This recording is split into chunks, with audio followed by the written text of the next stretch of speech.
sesuatu yang baru. Dua tahun yang lalu AI ini mulai membuat jumpa masyarakat gitu ya, karena kemampuan AI untuk generate teks. Saya rasa itu bukan hal yang perlu diragukan lagi, dan bisa mengenerate gambar seperti gambar di depan ini digenerate oleh artificial intelligence. Kemudian yang terbaru bisa mengenerate video. Ya, ini adalah beberapa kemampuan kecerdasan buatan yang selama ini ya sudah banyak digunakan untuk berbagai macam industri kreatif, konten kreator. Saya rasa mereka juga banyak memanfaatkan artificial intelligence untuk membuat ide, konten, kemudian SEO, supaya tulisan yang dibuatnya mudah untuk dicari melalui Google browser. Nah, pertanyaannya adalah bagaimana kecanggihan artificial intelligence yang selama ini banyak dimanfaatkan di berbagai macam industri itu bisa digunakan dalam pendidikan. Dan hal ini secara spesifik adalah dalam proses perancangan pembelajaran. Kita akan lihat beberapa pertanyaan terkait dengan itu. Apa yang Romo Bapak Ibu ketahui tentang AI? Mungkin ada yang bisa share sejauh mana Bapak Ibu mengenal tentang artificial intelligence.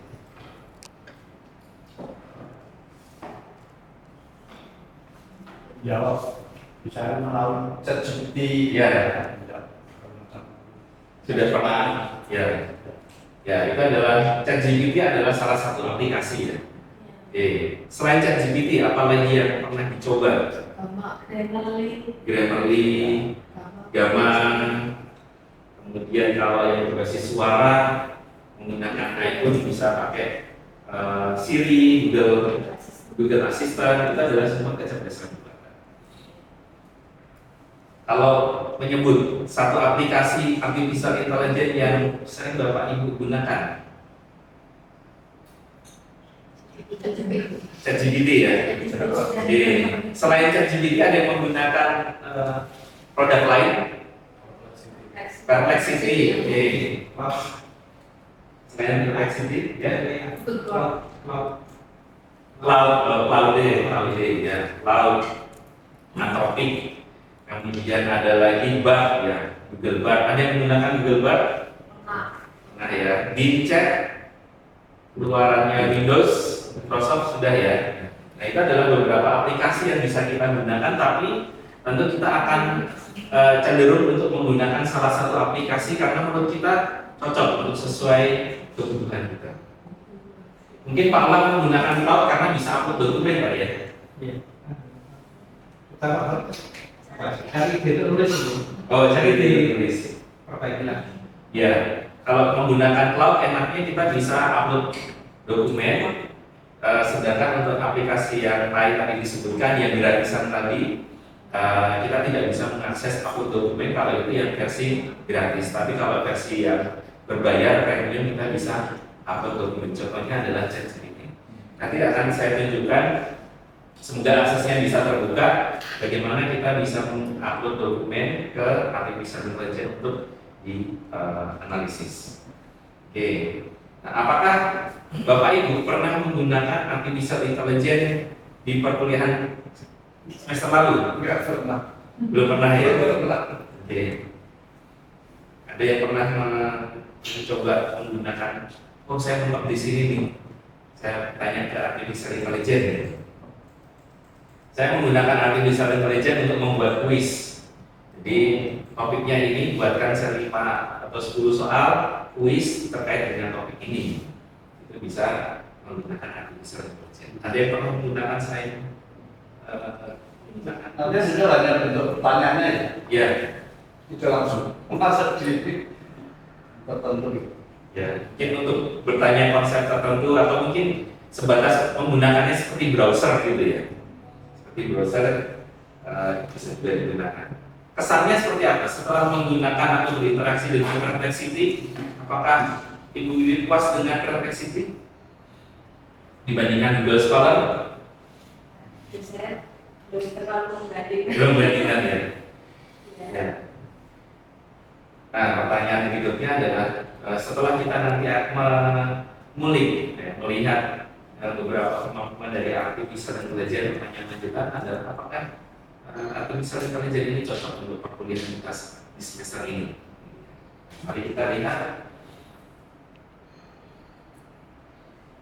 Oke, ketika kita berbicara artificial intelligence secara spesifik, ada kelompok yang disebut adalah AI generatif, artificial intelligence generatif. Ini merupakan subbidang dari kecerdasan buatan yang fokusnya adalah pada creation, pembentukan hal-hal baru, content creation.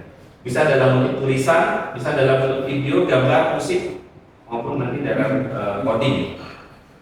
Nah, setiap aplikasi artificial intelligence memiliki kemampuannya masing-masing. Contohnya adalah kalau kita menggunakan versi yang gratis, kalau kita mengakses ChatGPT, Cloud, Bing, dan Aria, itu kita bisa mengakses untuk pembuatan tulisan kreatif. Ya, seperti yang contohnya kita punya topik penelitian, tapi bingung topik penelitian ini kira-kira gap analisisnya seperti apa. Nah, kita bisa menggunakan artificial intelligence untuk mencari jurnal-jurnal atau publikasi yang sudah ada terkait dengan topik itu, lalu meminta artificial intelligence untuk menganalisis gap dari penelitian ini apa yang belum dilakukan. Nah, tapi itu adalah tingkat advance karena kita perlu mengakses ke penyedia layanan akses untuk jurnal tersebut. Tapi kalau untuk sebatas mengenerate misalkan brainstorm untuk kira-kira ide pointers atau alur pikir ketika kita menyusun sebuah paragraf, kita bisa meminta artificial intelligence untuk membuat pointers-pointersnya, kemudian kita bisa kembangkan. Untuk membuat gambar, ada opsinya adalah menggunakan DALL-E 3, kemudian Midjourney dan Bing. Selama ini yang sangat baik untuk membuat mengenerate gambar adalah Midjourney, tapi ini harus versinya adalah berbeda. Kemudian video, ada InVideo AI, Kapwing, kemudian untuk musik ada Musnet dan iFar. Ini adalah kemampuan aplikasi artificial intelligence untuk mengenerate konten berdasarkan database yang dilatihkan. Nah, apa bedanya antara yang berbayar dengan yang gratis? Yang beda adalah jumlah data yang dilatihkan. Semakin banyak data yang dilatihkan, maka nanti konten akun tersebut ya, ini dibukanya adalah untuk yang berbayar. Ya, jadi kalau ChatGPT itu ada opsinya ChatGPT 3,5, itu yang gratis. Jumlah data yang dilatihkan sedikit. Nanti kita akan melihat ChatGPT 4 dengan jumlah data yang dilatihkan cukup banyak. Bedanya adalah pada saat reasoning,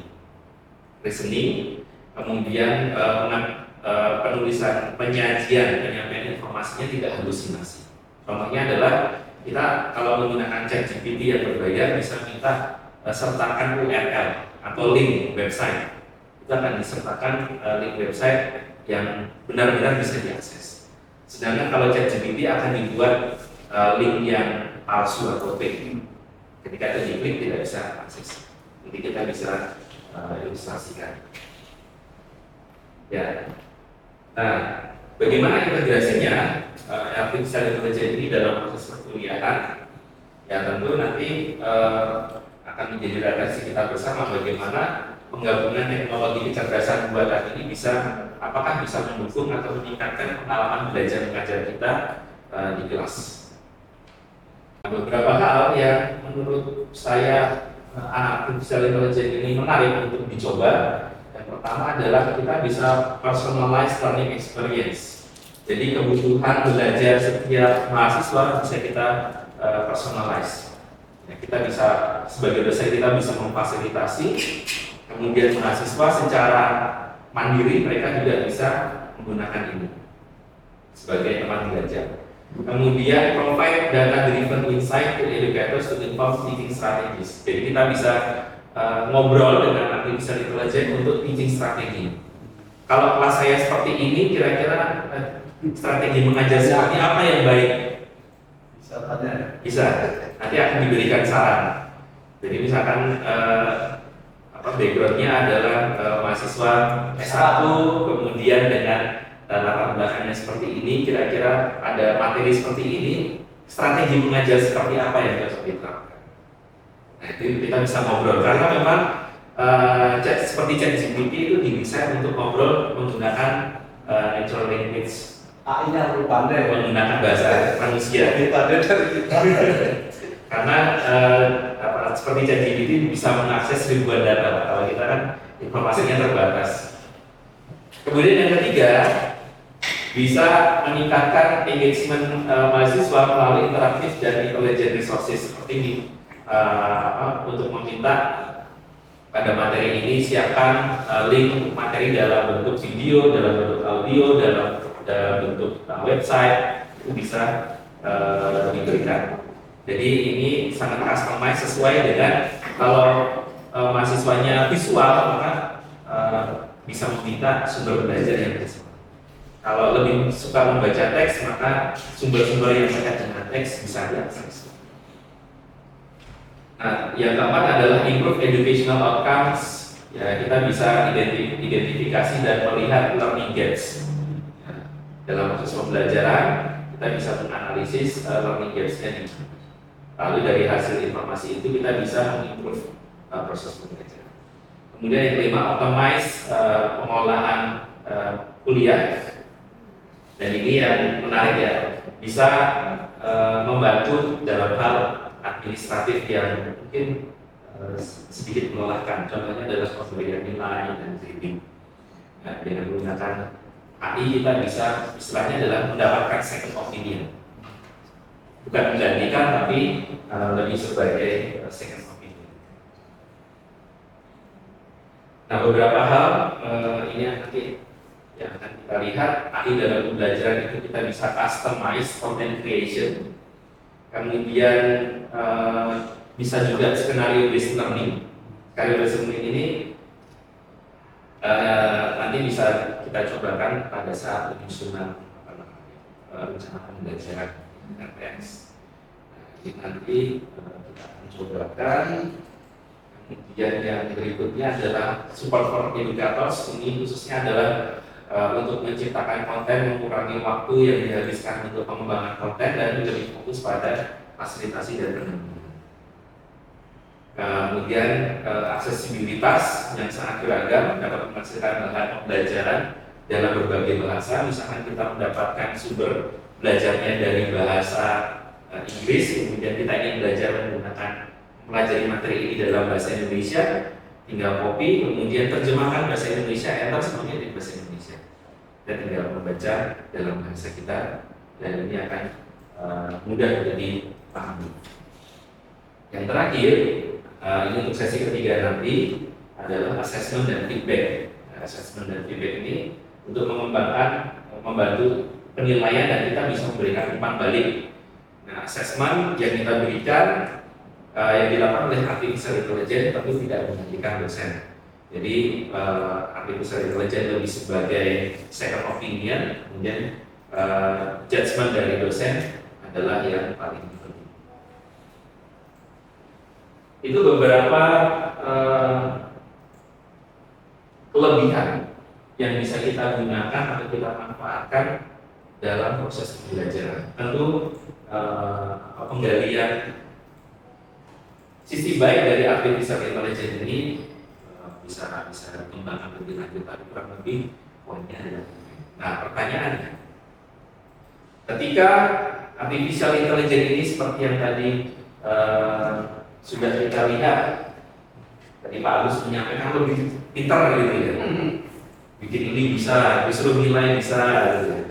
Lalu posisi kita seperti apa? Nah, jangan ketika kita menempatkan diri dosen sebagai pengajar tidak tergantikan di dalam perkuliahan ya mungkin nanti Bapak Ibu akan merancang dibantu oleh artificial intelligence. Tugas kita adalah sebagai decision maker-nya. Apakah informasi yang didapatkan ini layak, sesuai, kredibel? Kita adalah yang sebagai penentunya. Tidak bisa menggunakan mentah-mentah informasi yang diberikan. Nah, hal yang sama juga kita perlu sampaikan kepada mahasiswa. Nah, ini perlu disclaimer ini perlu diingat ketika kita menyampaikan silabus perkuliahan pada pertemuan kuliah kita pertama kali semester depan. Apakah perkuliahan ini akan dilakukan menggunakan atau berbantuan artificial intelligence atau tidak? Ya. Ketika kita melarang mahasiswa menggunakan artificial intelligence sedangkan kita menggunakan AI di dalam perkuliahan, maka posisinya menjadi tidak fair. Nah, sebaiknya bila kita akan menggunakan AI di dalam perkuliahan, kita perlu declare di awal perkuliahan bahwa kita pada mata kuliah ini saya akan menggunakan AI. Mahasiswa juga diperbolehkan menggunakan AI pada bagian yang mana saja, untuk tugas yang apa saja. Lalu AI yang digunakan seperti apa. Nah, hal yang sama ketika kita declare mahasiswa tidak boleh menggunakan AI sama sekali, maka dosen juga sebaiknya juga tidak menggunakan AI di dalam perkuliahan. Nah, tentu ada kesetaraan atau nature setiap mata kuliah tentu akan berbeda. Ada yang mata kuliah sangat bisa dibantu oleh artificial intelligence, mungkin ada beberapa mata kuliah yang akan kesulitan dengan artificial intelligence. Nah, itu adalah keputusan dari Bapak Ibu sebagai pengajar untuk melihat RPS mata kuliah apa yang kira-kira bisa dibantu oleh AI. Nah, itu yang nanti akan kita lakukan sebagai sesi pelatihan. Nah, lalu pertanyaannya, bagaimana kita mengakses itu semua? Cara mengaksesnya adalah kita menggunakan prompt. Prompt ini kita gunakan sebagai istilahnya apa ya? Media atau alat untuk berinteraksi dengan artificial intelligence. Semakin jelas, semakin spesifik, dan semakin terstruktur prompt yang kita gunakan, maka hasil yang didapatkan akan semakin sesuai dengan apa yang kita harapkan. Tapi kalau misalkan informasinya tidak jelas, spesifikasinya tidak jelas, maka informasi yang didapatkan menjadi tidak bermakna. Nah, pemanfaatan AI di dalam proses pembelajaran akhirnya tidak terjadi. Nah, sangat penting nanti kalimat prompt itu jelas, spesifik, dan terstruktur. Nah, bagaimana kita bisa mendapatkan prompt yang sesuai atau yang menjawab kebutuhan kita? Ada beberapa tahap, ada beberapa cara yang pernah saya coba. Yang pertama adalah membuat sendiri trial and error. Kemudian yang kedua, bisa menggunakan prompt yang didapatkan dari browsing. Tentu ini sudah banyak sekali orang-orang yang pernah mencoba berbagai macam pendekatan lalu mencatatkan promptnya. Ada yang dalam bentuk tulisan, ada yang konten jadi video reels di Instagram, ada yang di TikTok, ada yang di YouTube. Banyak informasi mengenai prompting. Atau bertanya ke AI-nya sendiri atau ChatGPT, tolong buatkan saya prompt. Nah, kita akan coba. Ini saya memanfaatkan, ini salah satu contoh bagaimana kita memanfaatkan ChatGPT sebagai personal tutor. Jadi personal tutor di sini adalah kita berinteraksi dengan artificial intelligence untuk mempelajari topik tertentu. Jadi seperti drilling material, akan memberikan pertanyaan, kita menjawab, lalu nanti akan ada feedback ini jawabannya benar atau salah. Ini yang saya cobakan prompt. Nanti Bapak Ibu bisa mencoba, silahkan masuk ke ChatGPT. Ada yang sudah pernah masuk ChatGPT? Belum ya? Oke. Untuk masuk ChatGPT, di openai.com. Baik. Kita akan mencoba prompt AI sebagai personal tutor. Silahkan ketikkan Anda adalah AI tutor. Kemudian ini bidang ilmu, silakan bebas Bapak Ibu sesuai bidang ilmunya masing-masing. Ya. Lalu bantu saya belajar lupa. Kalau Anda adalah AI tutor biologi, baru saya belajar mata kuliah yang saya masukkan adalah ekologi tingkat universitas. Lalu buat pertanyaan interaktif pada materi spesifik, materinya apa? Ya, jadi pada mata kuliah itu pilih salah satu materi spesifik. Saya pilihnya adalah dalam bentuk multiple choice. Nah, yang menguji hanya pada thinking skills. Lalu nanti saya minta dari AI ini, ChatGPT ini memberikan pertanyaan satu persatu.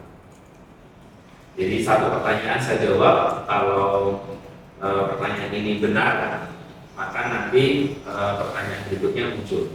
Tapi kalau saya jawab salah, maka di sini akan ada 2 kali attempt, ada percobaan 2 kali. Nah, saya minta nanti berikan feedback dan saran untuk perbaikan. Jangan lupa di sini ditutup dengan apakah Anda paham. Nah, ini bahasanya adalah sangat conversational ya. Kita lihat bagaimana responnya. Ini menggunakan GPT yang gratis, jadi 3,5. Kita nanti akan bandingkan kalau GPT 3,5 hasilnya seperti apa. Kemudian kalau yang berbayar seperti apa.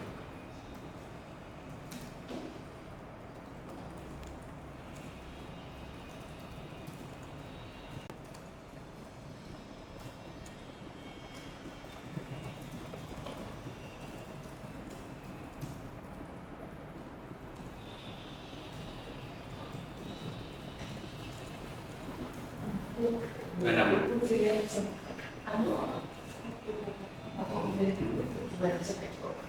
Kalau maksud dengan akun baru saja. Maksud dengan akun baru di sini saya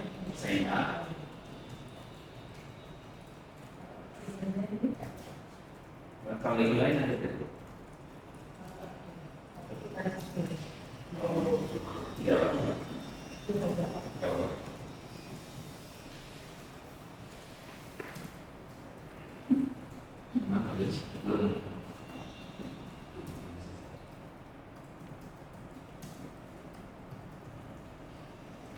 Ada yang sudah mengeksekusi apa jawabannya? Langsung keluar soal ya? Iya, panjang. Langsung keluar soal, nanti silakan dijawab. Langsung semua perintah itu. Iya, semua perintah ini Pak. Sampai selesai. Panjang sebenarnya. Nah ini kan informasinya detail gitu ya. Berbeda kalau misalkan bantu saya belajar mata kuliah ini, enter gitu. Hasilnya akan sangat berbeda dengan kalau kita memberikan deskripsi yang sangat rigid, sangat lengkap. Pak Gilang sudah berhasil apa? Sudah keluar? Langsung pertanyaan ya. Terus ketika menjawab salah, kan mencoba menjawab salah ya. Responnya seperti apa?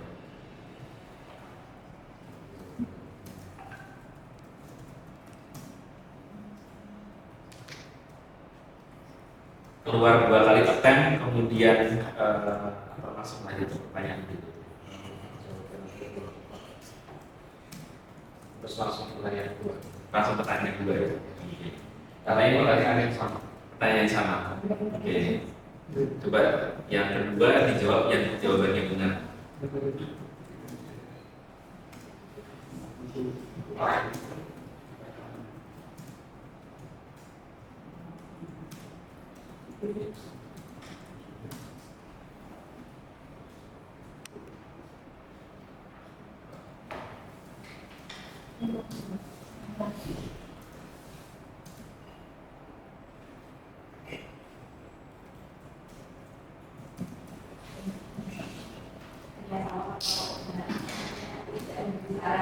Bagaimana begini? Tidak harus bicara baikkan hanya mengulang pertanyaan.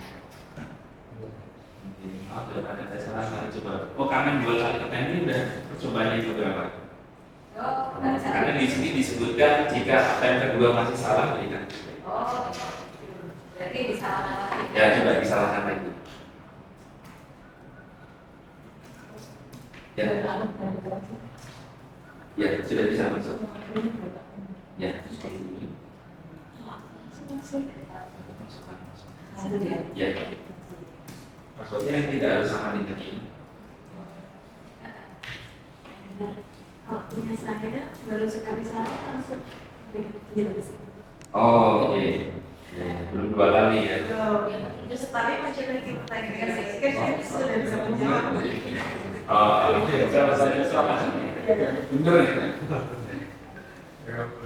nah, kalau Bapak Ibu menemukan hal yang janggal, ini adalah masalah ketika kita menggunakan AI yang gratis, konsistensi. Maka ketika kita akan menggunakan AI sebagai sesuatu yang konsisten, kemudian informasinya reliable, sangat disarankan untuk menggunakan yang GPT-4 atau yang versi berbayar. Tapi kalau untuk sebatas review materi tanpa misalnya syarat ya ketentuan yang ini, jadi berikan pertanyaan kemudian tanpa ada informasi bila jawaban salah ambilkan kembali soal tersebut, saya rasa bisa. Setelah saya menjawab, Anda memberi respon, kemudian feedback dan saran sebatas satu. Saya rasa GPT 3,5 bisa. Tapi Pak Gilang tadi mencoba bisa 2 kali ya. Yang satu salah, kemudian jawaban kedua benar, ada feedbacknya. Terus lanjut ke soal berikutnya. Oke ya, ini perkara konsistensi ya. Karena di Bumada hasilnya berbeda ya. Salah langsung dikasih jawabannya gitu. Dan Pak Gilang menjawab salah, ada percobaan kedua. Bu Wiwit bagaimana percobaan kedua? Kedua kasih sama, dia nggak kasih saran, nggak kasih feedback, tapi yang mengulang pertanyaan lagi. Lalu baru yang ketiga itu salah lagi, itu harus dikasih. Oh, oke. Hanya dikasih itu saja.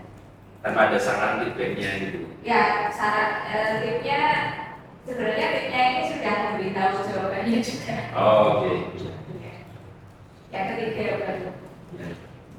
Apakah informasi yang diberikan walaupun tahapannya ada yang berbeda, informasi yang diberikan kredibel bisa dipercaya?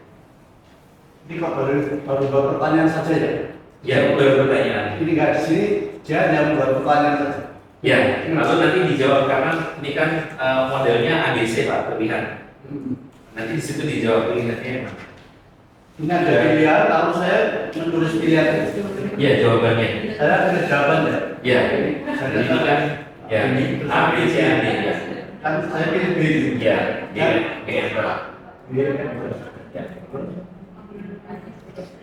Jawaban Anda benar.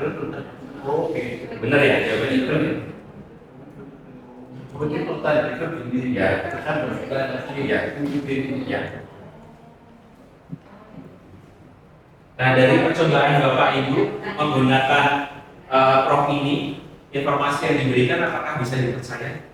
Bisa. Masalahnya Gimana? ini kira-kira opsinya kan Pak. Ya. Saya coba semuanya disalahkan semua. Makanya kadang-kadang saya juga mikir coba semuanya ini. Salah habis salah, saya salah habis juga. Tapi makin bisa aja. Yang salah di option ABC-nya atau Enggak, disalahkan semua. oh disalahkan semua? A, B, C, D. Memang saya juga lengkap semuanya. Saya bisa. Nah, sekarang kita mencoba menggunakan prompt yang sama. Menggunakan prompt yang sama. Sekarang kita coba menggunakan Google Bard. Punyanya Google. Ya, alamatnya adalah di bar.google.com. Kita coba bandingkan. Ini sama-sama gratis ya. bar.google.com. Tadi kan yang cek buku, sekarang kita coba bar.google.com. Ini terintegrasi dengan Google, jadi harusnya lebih mudah untuk akses. Nah, kita akan membandingkan apakah dengan prompt yang sama akan mendapatkan hasil yang sama atau berbeda. Jadi yang tadi di GPT tinggal di copy, kemudian paste di Bard.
Bagaimana hasilnya Google Pak?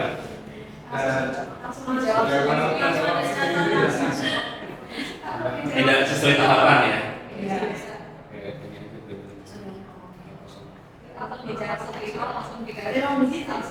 Ya, nah ini yang membedakan antara kemampuan sama-sama gratisan antara bank dengan GPT lebih mumpuni GPT, walaupun ini gratisan GPT yang gratisan, kualitas jawaban yang diberikan untuk merespon prompt itu lebih baik ChatGPT. Nah sekarang menggunakan ChatBeam. Promptnya masih sama, kita menggunakan ChatBeam.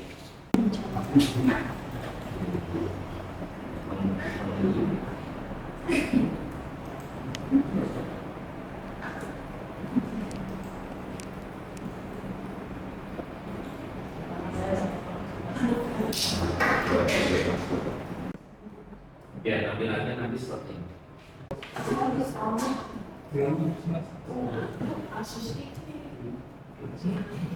Ya memang ini gampang-gampang susah ya masuk terus. Ya, ada nasi sumber. Ya, Ada sumbernya tapi hanya mengasih sumbernya di sini. tapi promnya udah di copy paste sini ya. Oh, oke. Dia hanya memberikan Oke. Coba ini settingnya di bawah. Cuma yang berbeda sama bisa pakai yang ini saya suka Iya, terus. oh iya Ada tiga setting. Size ya. iya Kalau ini kan mesinnya bisa dari 5 atau 5 itu ya kreatif. Kalau klik di sini harus lebih itu ya lebih bagus.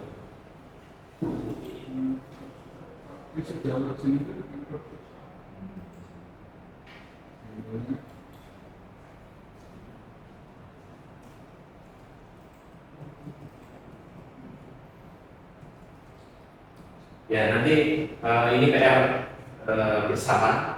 Memang ini susah gampang untuk masuk ke Bincet.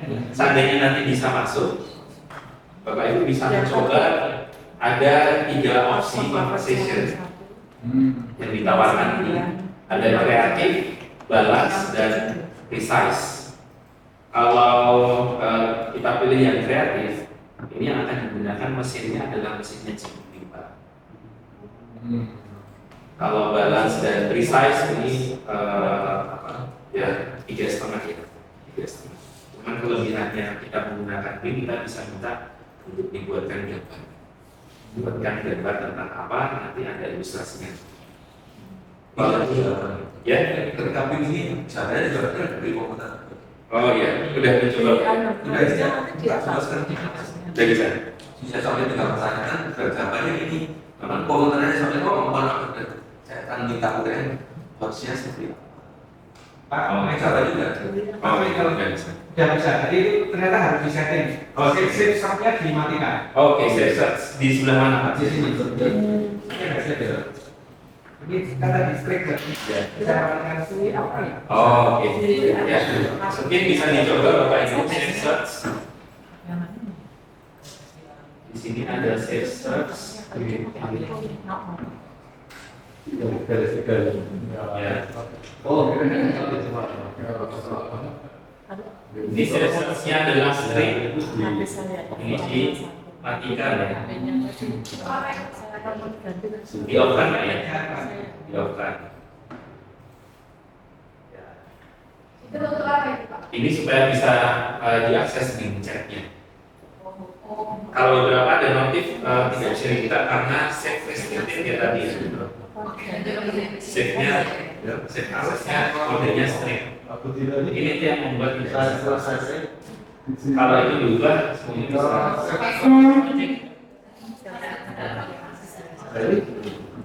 Ini namanya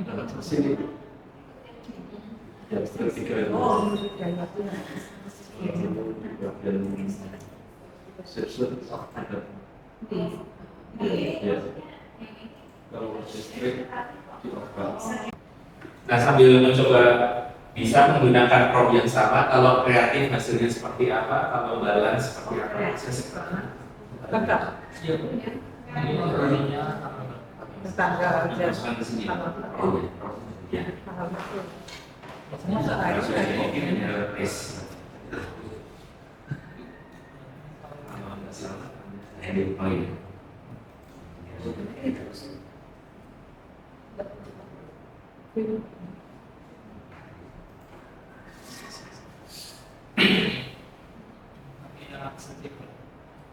Harus apa ya? Bisa. Kalau bikin ini bisa terus pakai login. Iya. Login ke iya. Ya. Ya. Nah, nanti silakan kalau mau membuat image bisa Berapa ya? prosesnya seperti apa, tapi ini itu membuat image. Ya.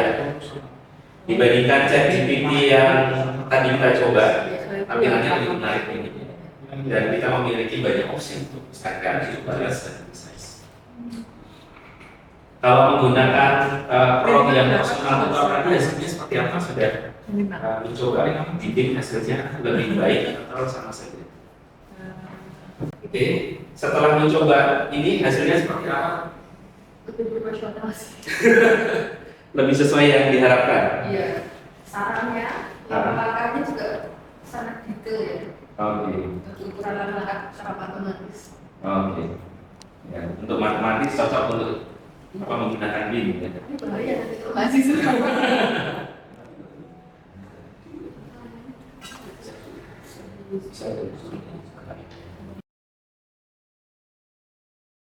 Tiga setengah bisa, cuman reliable informasinya, kemudian akurasi informasinya, konsistensinya jadi pertanyaan. Jadi kalau banyak digunakan, sebaiknya memberi akun secara private gitu, bisa kita gunakan. Kalau yang ini trial untuk yang akun share untuk menunjukkan ke Bapak Ibu GPT-4. Kalau yang versi berbagi dengan banyak orang itu historinya banyak banget. Nanti kalau mau melihat prompt dari orang lain bisa lihat di sini. Orang ini bikin promptnya di mana gitu. Tapi kalau untuk kita upload data ini sepertinya data kita bisa dibaca banyak orang, tidak private gitu. Akan banyak berinteraksi menggunakan ini sebaiknya menggunakan akun private yang tidak resmi. Nah ini kita coba untuk membuat gambar ya, buatkan gambar tentang Bu Lili tadi mau buat gambar tentang apa?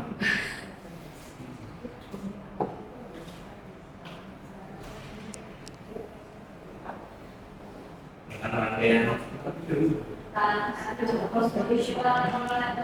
ya Konvolusional ya.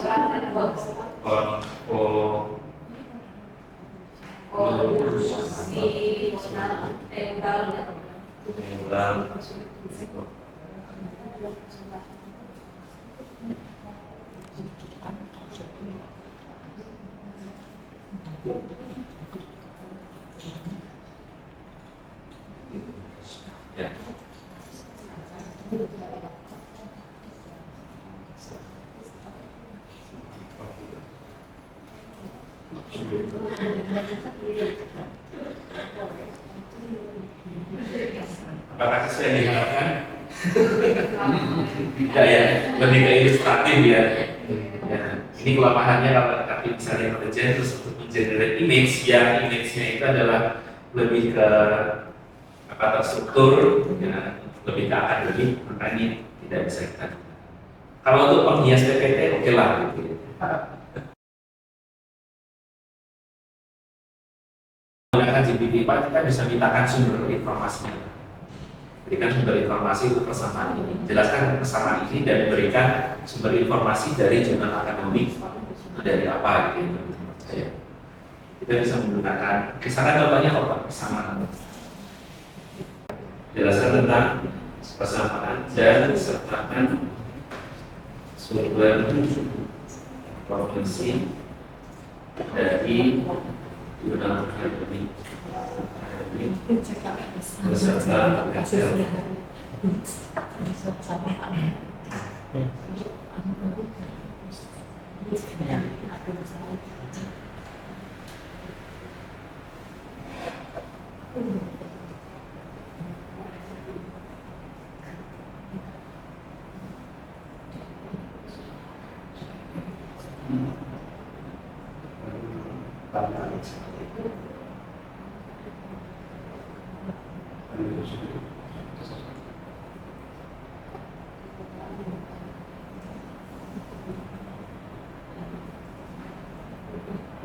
Wow.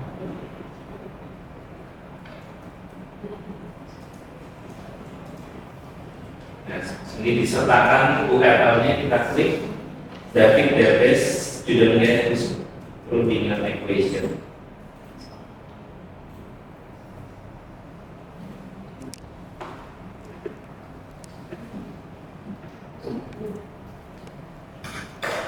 Ya. Autornya David Davis student guide Rundingan equation. Nah, ini hanya bisa diakses kalau kita menggunakan GPT-4. Bisa dicoba menggunakan GPT-3. Kita coba di sini seperti apa.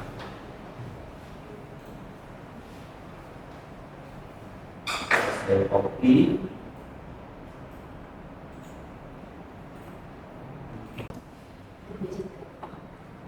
Ya, ini chat GPT-3 setengah.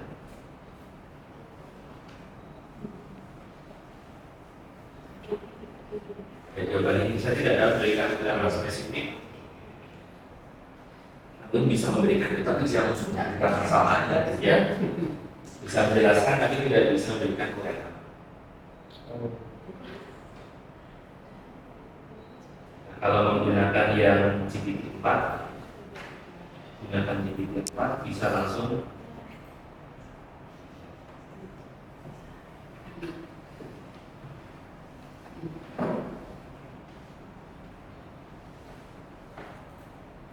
terjemahkan jawaban ya.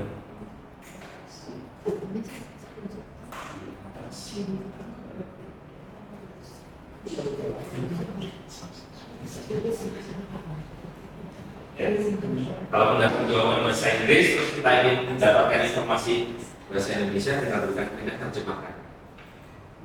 Ini secara otomatis tapi nanti perlu dicek pilihan kata yang digunakan kadang aneh.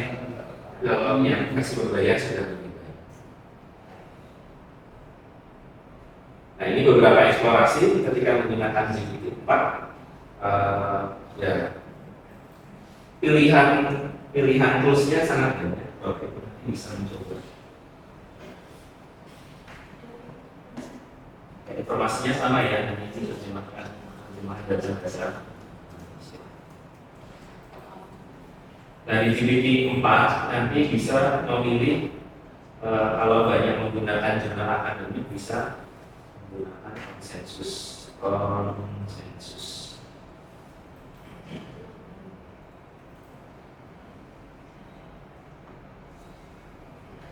Nah, apa kelebihannya di konsensus ini kita bisa berkomunikasi dengan pihak ketiga. Aplikasi konsensus ini untuk membuat 5 artikel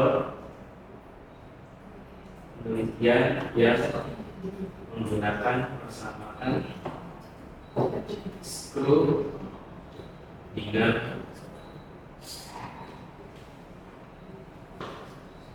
Oke, sudah. Karena share ya, di aksesnya sudah terbatas. Nah, kalau menggunakan opsi yang konsensus ini kita bisa mengakses informasi khusus dari database jurnal akademik yang dimiliki oleh konsensus, tidak dari website spesifik jurnal. Ini kelebihannya kalau menggunakan di sini. Jadi sampai di sini ada yang akan ditanyakan terkait penggunaan prompt.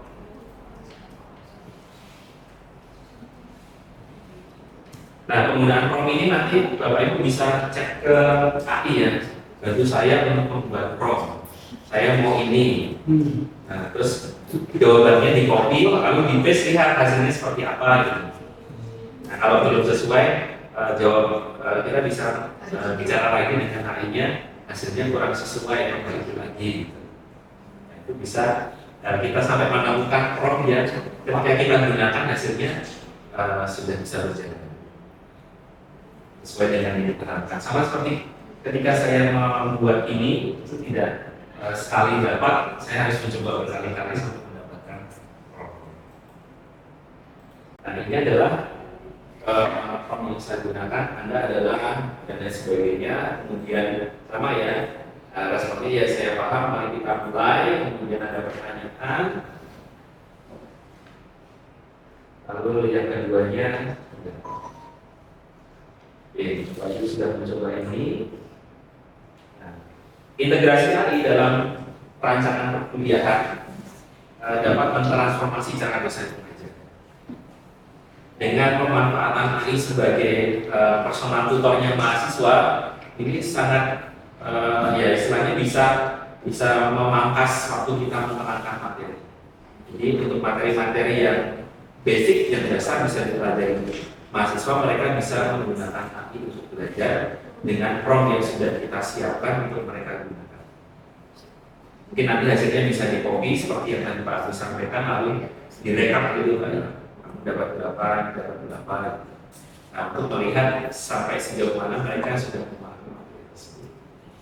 Nah, ini tentu akan mengubah cara kita mengajar sehingga proses belajar menjadi lebih efisien. Kita tidak perlu lagi menjelaskan basic dalam perkuliahan, tapi dalam dinamika kelas kita sudah bisa lebih advance. Nah, maka disclaimer-nya adalah AI tidak bisa menggantikan peran manusia, tapi AI ini adalah membantu perannya dosen.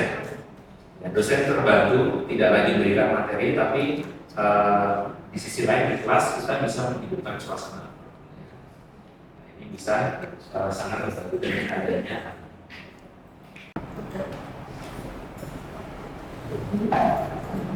Di tahun semester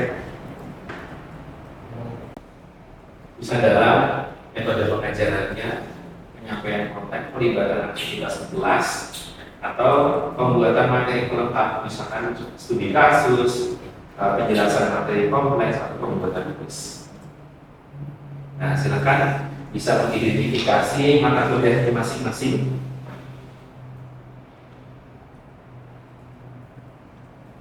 Setelah itu, bagian nomor 2 kita lewatkan saja.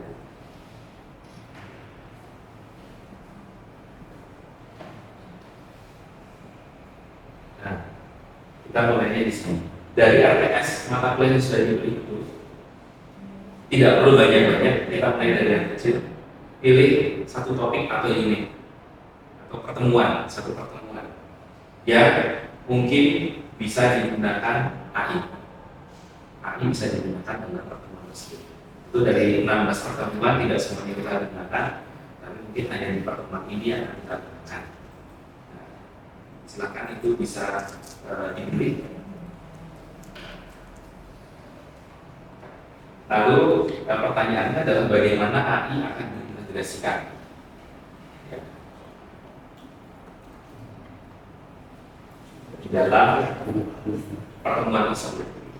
Apakah untuk mengembangkan kuis atau metode pengajarannya atau apa lagi?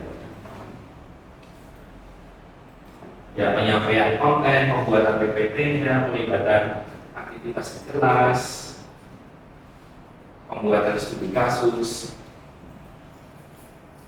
Nah, maka bisa dimasukkan ini ke dalam prompt, kemudian materinya apa yang Bapak Ibu inginkan AI membantu. Silakan bisa dicoba.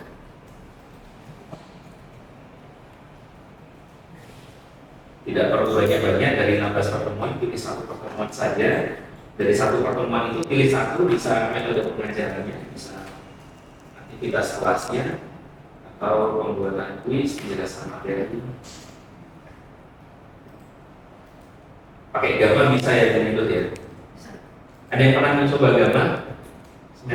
Semester lalu kita mencoba gamma. Dan masukkan prompt saya mau mengajar materi ini, buatkan itu enter.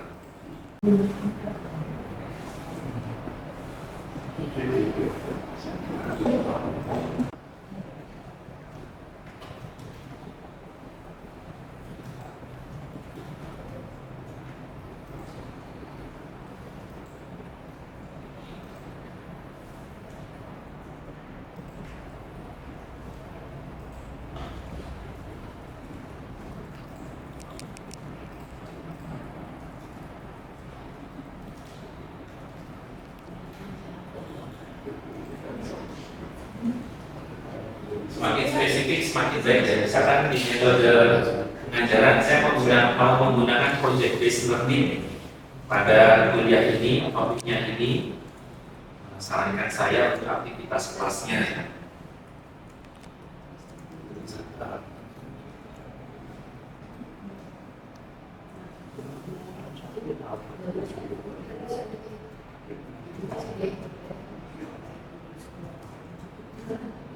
Kalau yang Pak Bilang pernah cobakan di kelas gimana Pak Bilang? Saya waktu itu pernah isi sih karena jawabannya kan sudah pasti benar dan salahnya. Saya pernah waktu itu di mata kuliah yang ada coding ya itu saya pakai buat nilai. Oh, nilai. Nilai tugas. Jadi saya tinggal copy paste jawaban dari saya yang benar. Terus nanti di bawahnya saya akan paste dari mahasiswa, terus saya suruh cari mana yang bisa sesuai dengan Terus langsung otomatis di grading gitu. ya itu cepat untuk ini sih koreksi Ya, itu yang sesi berikutnya nanti.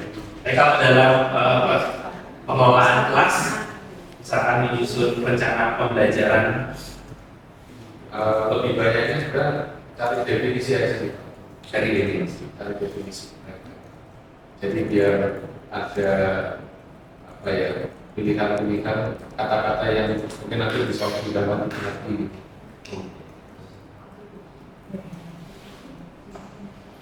Baik, kita akan mencoba siapa yang akan sharing, akan menggunakan mata kuliahnya siapa pertemuan.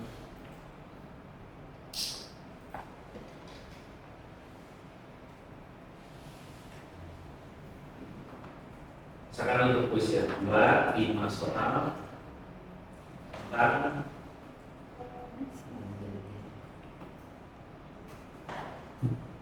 perambatan cahaya, fisika dasar, enggak, dua soal tulis dalam bentuk artikel transcription digunakan pilihan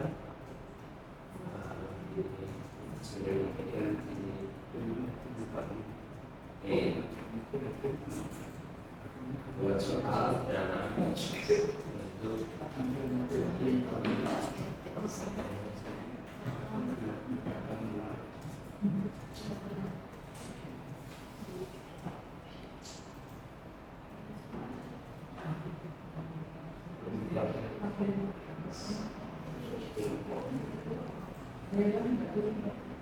Jadi contoh bagaimana membuat kuis kemudian dibantu Ali untuk membuat pertanyaan.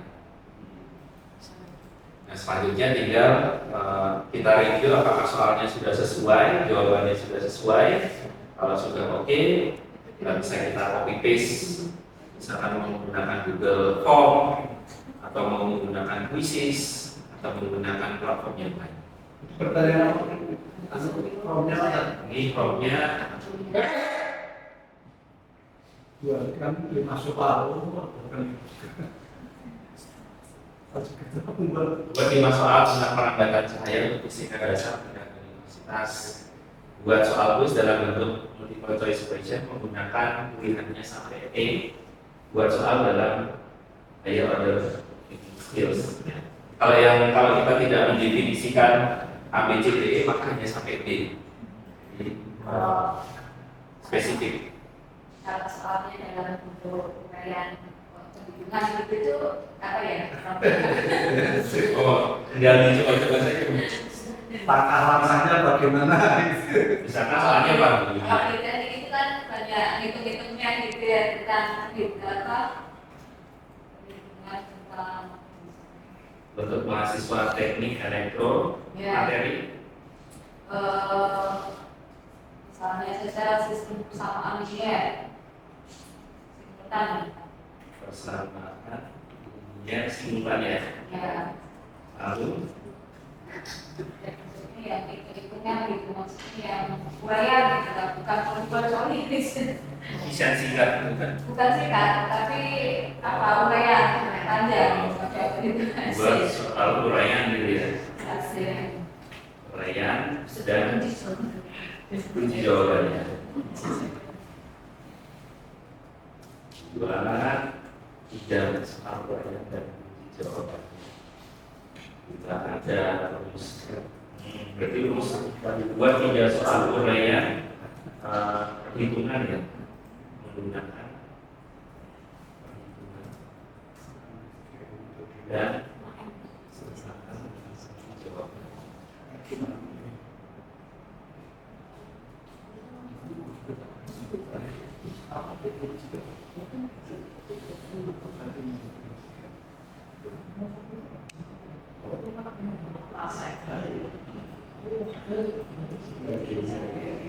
Seperti yang jadi maksud soalnya.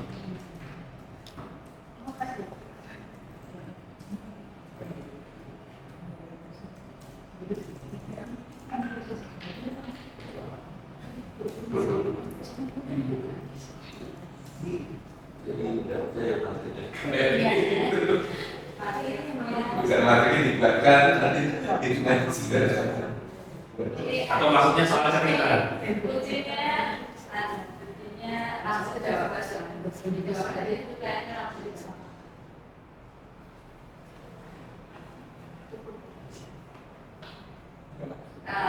Bentuknya itu masih bentuk apa? Sampai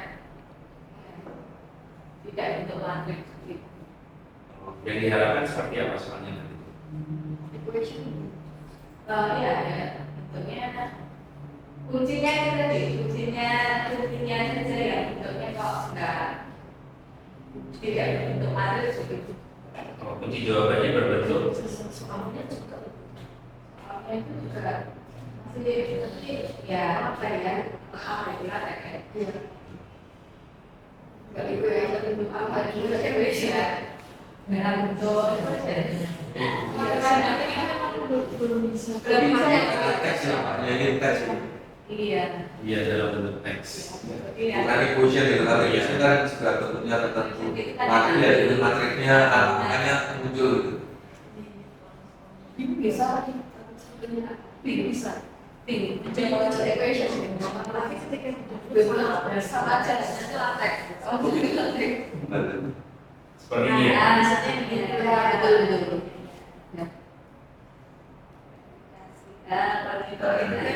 Ini lumayan. Seperti ini maksudnya. ya.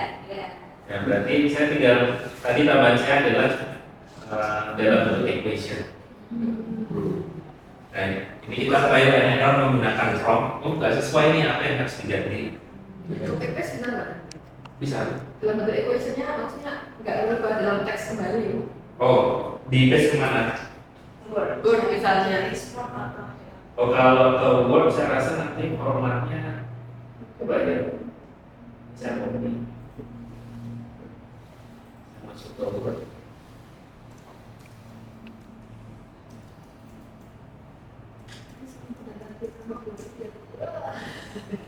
Ya.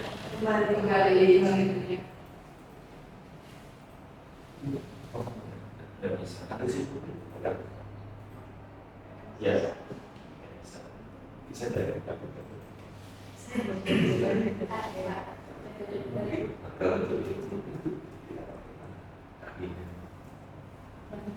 Tapi bisa tapi ketika di copy Iya.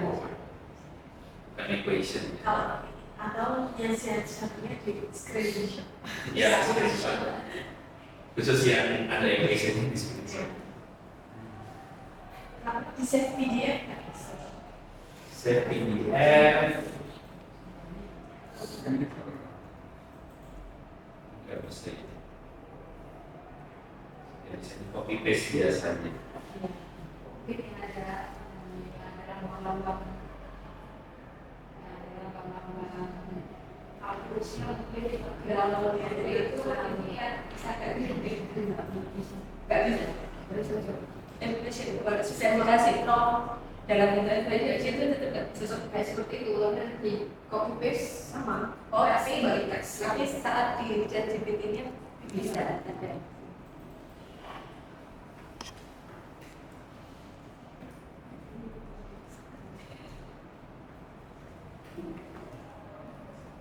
Ini saya minta untuk sarankan strategi pengelolaan kelas.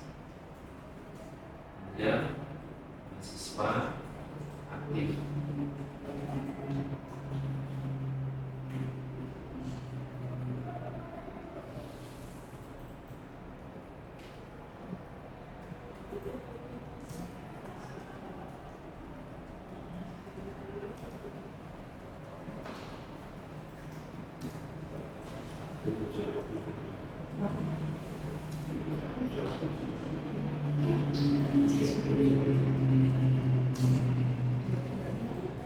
Di strategi yang disarankan untuk mengajar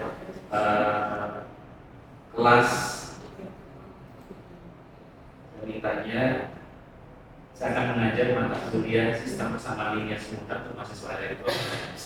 Sarankan strategi pengelolaan kelas, pendekatan konseptual relevan, diskusi kelompok, penugasan proyek. Strategi seperti ini. Terus misalkan kita minta, saya ingin ada penggunaan integrasi penggunaan AI pada apa? Bagaimana saya menggunakan AI pada misalkan aktivitas interaktif, sarankan cara penggunaan. Nah, jadi seperti kita ngobrol dengan expert gitu. Ini akan sangat terbantu untuk mendapatkan insight-insight. Kayak yang strategi pembicaraan, kemudian misalkan mau mengembangkan bahan aja bisa.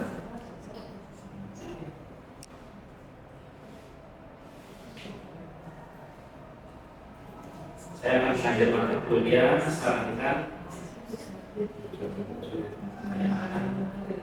menyiapkan sebuah pekerja kita materi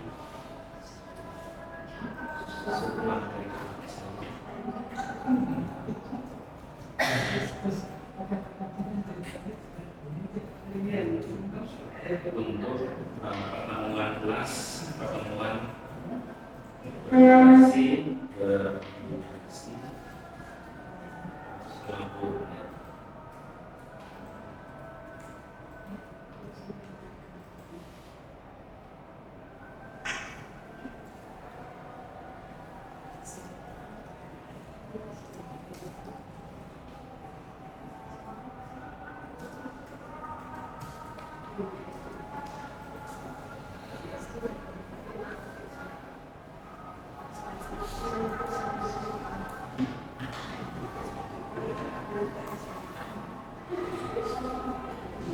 Nah, bila hasilnya tidak sesuai dengan harapan, maka tidak kita mengubah prompt-nya.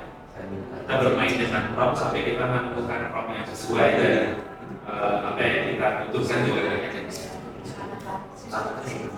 Jadi membedakan adalah penggunaan prompt. Contohnya tadi ketika yang equation tidak kita tampilkan, rumusnya tidak sesuai dengan harapan. Tapi ketika kita tambahkan equation yang muncul adalah sesuai yang dasar. Baik, bagaimana yang sudah mencoba dengan mata kuliahnya masing-masing? Bisa Pak Yosi? Bisa lagi bisa. Oke. Ini Oke. Itu kalau ini di tidak ada tanda. Nah ini bisa. Tapi bentuknya gitu. Oh, ada beberapa bentuknya.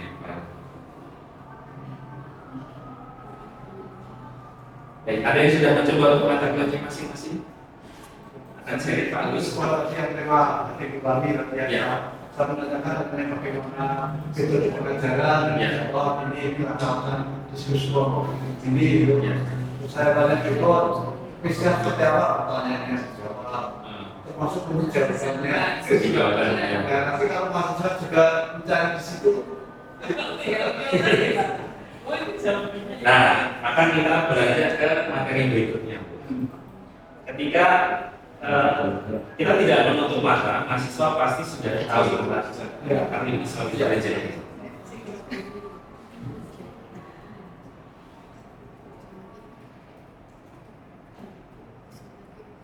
Nah, pertanyaannya adalah bagaimana kita ya tantangan dan kesempatan yang perlu kita antisipasi. Tentu ketika kita melihat kesempatan, kita bisa melihat artificial intelligence ini bisa sebagai teman belajar mahasiswa. Tapi di satu sisi ada potensi artificial intelligence ini bisa untuk berlaku curang, cheat gitu ya. Jadi kuisnya itu tinggal di copy, lalu di paste, jawabannya sudah terasa ada. Nah, pertanyaannya adalah bagaimana kita mengantisipasi langkah-langkahnya seperti apa. Nah, ini maka kembali lagi ke pilihan Bapak Ibu di dalam penggunaan artificial intelligence. Tentunya ketika dalam proses assessment, nanti kita bahas di pertemuan selanjutnya adalah assessment yang seperti apa. Kalau kita memberikan soal misalkan seperti pandemi kemarin Google Form, kita berikan ini soalnya, mereka tidak perlu ke ChatGPT bisa benar semua. Lalu bagaimana cara mengantisipasinya? Nah, cara mengantisipasinya kita bisa declare di awal melalui silabus ketika pertemuan pertama bahwa pertemuan kelas kita akan diselenggarakan menggunakan artificial intelligence, lalu batasannya di mana saja. Artificial intelligence bisa digunakan untuk A, B, C, D, E. Kemudian artificial intelligence yang bisa digunakan hanya ChatGPT, misalkan kita kunci ChatGPT. Yang lain-lain tidak bisa digunakan. Nah, itu dideklar itu. Kalau ketahuan ada mahasiswa yang melanggar kesepakatan, konsekuensinya. Nah, itu yang perlu disampaikan di awal perkuliahan. Ya, ini istilahnya adalah jaga diri supaya tadi dalam prosesnya kita semua sudah tahu apa yang boleh, apa yang tidak. Ketika ketahuan yang melanggar, maka konsekuensinya apa. Kalau itu tidak dideklar di depan, maka tidak fair ketika tahu mahasiswanya ngecip, tapi di awal kita tidak ada disclaimer, maka kita tidak bisa memberikan sanksi. Nah, maka ini perlu penting di depan untuk disampaikan. Kemudian yang kedua terkait dengan expected outcomes ya. AI ini kan lebih sebagai, kita melihatnya sebagai alat ya. Tapi alat untuk apa? Apakah alat hanya untuk menjawab soal? Atau alat untuk menjawab soal tapi ada sesuatu yang akan diraih? Jadi outputnya adalah bukan mahasiswa bisa menjawab soal semua dengan benar, tapi ada sesuatu yang akan dikejar bersama. Nah, ini maka terkait dengan outcomes, learning outcomes sebagai perkuliahan tersebut. Jadi silakan mahasiswa bisa menggunakan AI, tapi hasil kerjaan mereka dengan AI ini tidak akan berjalan, tapi ini adalah sesuatu yang dibaik. Misalkan pemahaman mereka, kemampuan mereka untuk menganalisis sesuatu menggunakan knowledge ini. Tapi kalau untuk pertanyaan-pertanyaan yang basic seperti pertanyaan yang low order thinking, itu sepertinya sudah bukan ranahnya. Jadi yang lebih ditarik adalah bagaimana mengajak mahasiswa berpikir ke arah pragmatis. Tapi mengenai misalnya ini diskusi kelompok ya, jadi mahasiswa itu justru berdiskusi kelompok dengan Ya. apinya itu. Nah, itu malah menarik. Ya. Jadi mereka bisa menggunakan AI, cari jawaban, kemudian mengkonfirmasi jawabannya benar atau tidak. AI ini salah atau tidak. Kalau salah, buktinya apa? Kalau benar, buktinya apa? Tunjukkan dengan referensi 5 jurnal terkait. Nah, itu kita membawa sesuatu yang lebih advance dibanding mereka hanya mencari jawaban, hanya mencari definisi. Tapi ini jawabannya, mari kita buktikan dia benar atau salah. Arah dinamikanya luar biasa. Ya. Kawannya ini kan Ya. sendiri. Nah, maka menjadi refleksi kita bersama apakah penugasan esai masih berlaku atau tidak. Karena menggunakan ini buatkan saya esai 500 kata, topiknya ini tentang hati nurani, enter sudah jadi, tinggal dimasukkan. Maka ini akan menjadi tantangan kita, bentuk assessment, bentuk penugasan seperti apa yang akan kita lakukan ketika kita sudah ada tools yang lebih canggih seperti ini. Sehingga proses belajar mahasiswa jadi tidak ada ketika kita hanya meminta mereka membuatkan esai dan esai ini dinilai sudah selesai tanpa ada proses belajar. Betul, di semester kemarin kan ada sebuah universitas ya, Ya, di orientasi mahasiswa itu, Ya. kamu beri tugas Ya. buat kamu paper yang 2000 kata. Terus saya bilang, aku yang bisa gawe, tapi teman-teman yang anak saya itu santai aja. Tahu-tahu besok bisa ngumpul, nggak bisa jadi kan? iya. ChatGPT ya, dia yang memberi tugas senior-seniornya yang beri tugas itu kan ya cepatan Faktor dia. Itu 2000 kata untuk saat mikir buat apa bisa. Ternyata mahasiswanya santai aja ya, di ChatGPT nggak ada. Iya. Besok kumpul. Nah, maka perlu di awal perkuliahan kita membuat framework ya, supaya semuanya memiliki perspektif yang sama. Mata kuliah ini akan menggunakan AI untuk apa? Misalkan untuk penugasan boleh menggunakan AI, tapi outline-nya harus didiskusikan dengan dosen. Harus ada sesi konsultasi. PPT bisa membuat dengan AI, tapi outline-nya, kontennya harus dikonsultasikan dengan dosen. Jadi secara konten itu sudah diverifikasi, kemudian AI tinggal layoutnya saja. Masukkan layoutnya seperti ini, tapi kontennya sudah bebas. Nah, itu untuk menjaga proses pembelajaran itu. Karena kalau tidak, tinggal masuk ke aplikasi yang membuat presentasi, tinggal masukkan prompt-nya benar, cari enter sudah jadi. Nah, ini yang perlu menjadi refleksi kita bersama ya, dalam integrasi AI di dalam pembelajaran semester ke depan. Ini sudah perlu kita sampaikan. Kita akan menggunakan AI di bidang ini untuk apa? Kemudian mahasiswa boleh menggunakan AI untuk apa saja. Kalau mereka melanggar, apa yang bisa kita lakukan? Nah, ini yang nanti akan kita bahas di sesi berikutnya adalah AI. Untuk deteksi AI hanya bekerja pada bahasa Inggris. Jadi kalau mahasiswa membuat dalam bahasa Indonesia, esai dalam bahasa Indonesia, masukkan ke detektor AI itu tidak akan terdeteksi. Turnitin tidak akan terdeteksi. Hanya berlaku untuk bahasa Inggris saja. Ini yang menjadi tantangan kita bagaimana strategi setiap dosen untuk menilai kualitas pekerjaan mahasiswa, khususnya yang berbasis teks, dan teksnya adalah teks Indonesia. Ini PR kita bersama. Nanti masuk ke sesi berikutnya. Baik, di akhir ada yang mau sharing apa yang sudah kita pelajari selama 2 jam ini? Ternyata video saya juga itu bisa ya, saya mencoba pertanyaan sama pertanyaan itu bisa dikeluarkan kalau kodenya pakai Fortran bisa, pakai Visual Basic bisa, pakai Blender bisa, katanya kalau kita bisa sangat membantu seperti Ya. ngirim materi. Itu yang bikin susahnya di situ sebatas apa kita bisa karena kalau eksak itu pasti soal kuisnya itu dikasih ke ChatGPT udah langsung keluar. Iya, sebulan. Langsung keluar jawabannya, ini yang paling susah. Kira-kira mungkin kira-kira Ya. ada tips apa ini gitu? Nah, maka tantangannya adalah apakah kita kembali ke model paper pen and paper gitu ya.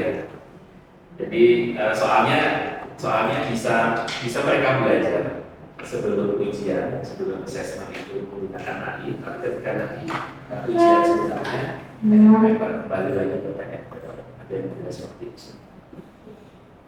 Kalau saya kemarin yang ada mata kuliah saya yang hitung-hitungan semester lalu, UTS-nya saya menggunakan tertulis. Nah, itu susahnya, tapi ujiannya baru kode. Nah, kalau buat kode, mungkin Kita ada ya, mungkin triknya Pak Dilan ya, ada beberapa baris line comment yang dibuat error, kemudian temukan errornya. analisa ya. Analisa, lebih ke analisis, bukan meng-create. Kalau create kan kita buatkan Python code untuk ini, enter, udah selesai. Nah, tapi kita di beberapa line itu kita edit, temukan errornya di mana. Lalu kenapa itu error? Atau bisa menggunakan AI, di-generate pakai B, di-generate pakai ChatGPT, di-generate pakai Google Bard. Dari 3 hasil generate coding ini, mana yang jawabannya benar? Jadi levelnya adalah analisis. Ini itu terkait juga apa ya, aku tahu juga Mas Yuda itu keterampilan yang kalau kita ini kan kita ada keterampilan gitu. Karena dia kan skillnya ada kelihatan.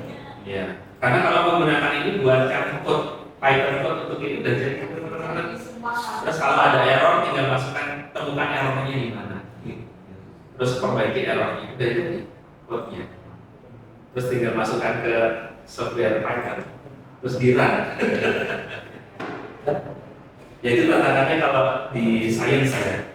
Tantangannya di science. Nah ini menjadi refleksi kita bersama. Tentu solusinya dari Bapak Ibu sekalian memiliki strategi tertentu yang bagaimana kita mengatasi tantangan ini.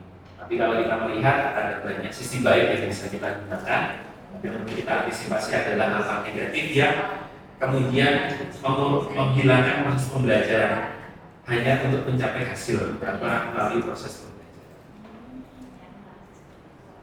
Oke, ada yang mau sharing lagi terkait dengan simulasi menggunakan prompt untuk membuat RPS? Mungkin di metode pengajarannya tadi ada mencoba selain membuat soal ya, buat soal ada Jadi kita juga juga bisa Bu ya? ya kalau kita tetapnya apa, lalu aktivitas mahasiswanya apa. Oke. Nah itu bisa menjadi saran pertimbangan kita apakah hasil dari AI ini oke, bisa kita adaptasi atau tidak. Nah, nanti tinggal dipilih mana yang sesuai mana yang tidak. Tergantung dari prompt yang kita masukkan, hasilnya akan banyak pilihan. Itu adalah akhir dari sesi ini. Semoga apa yang sudah kita pelajari, ya basicnya dari yang kita pelajari semua adalah Bapak Ibu bisa mengenali nature mata kuliahnya masing-masing. Oh, mata kuliah saya pada pertemuan ini saya bisa menggunakan AI pada bagian ini. Kemudian apa yang bisa saya manfaatkan dari AI yang mana?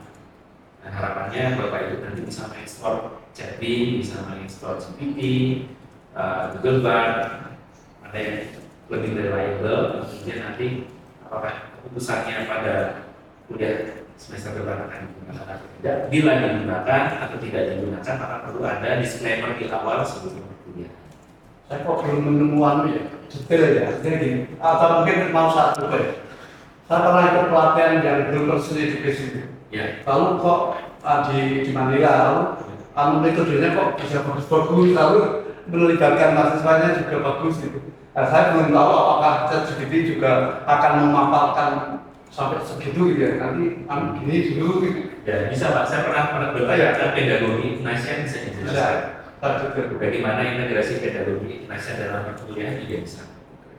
Nah semakin detail kita masukkan gitu. Kalau misalkan pedagogi Ignatia, saya mau mengajar dengan pendekatan pedagogi Ignatia dengan 5 tahapan. Tahap pertama adalah ini, konteksnya saya seperti ini, buatkan aktivitas pertemuannya. Sampai sarananya apa? Ya, nah itu deskripsi dari prompt yang kita gunakan. Yang ini tadi, ya, semakin spesifik informasi yang kita keluarkan di sini, maka informasi yang diolah pasti akan semakin sesuai dengan tujuan. Kalau tidak sesuai, maka bisa dipertajam. Bahkan kita bisa minta untuk membuat RPS-nya dalam bentuk tabel. Buat jawaban RPS-nya dalam bentuk tabel. Kita bisa. Nah, kreativitas kita dalam mengolah prompt. Salah beberapa pertemuan yang Ya, saya akan mengajar berdasarkan moral 16 pertemuan. Setiap pertemuan alokasi waktunya adalah misalkan 100 menit. Sarankan aktivitas pembelajaran di setiap pertemuan. Bisa ditambahkan, saya akan menggunakan pendekatan pedagogi Ignatia. Tinggal mengoprek ini sampai kita mendapatkan apa yang kita inginkan. Nah, hasilnya nanti akan menjadi saran. Oh, seperti ini bagus, bisa saya gunakan. Lalu tinggal dimodifikasi sesuai dengan kebutuhan. Nanti lebih lanjut, Bapak Ibu bisa mencoba menggunakan AI yang gratis. Tapi kalau mau mencoba yang berbayar, saya rasa layak untuk dicoba GPT-4. Itu yang bisa saya sampaikan. Terima kasih Bapak Ibu untuk atensinya. Semoga ada yang informasi yang bermanfaat. Kalau masih ada yang kurang jelas, silahkan tanya kepada ChatGPT.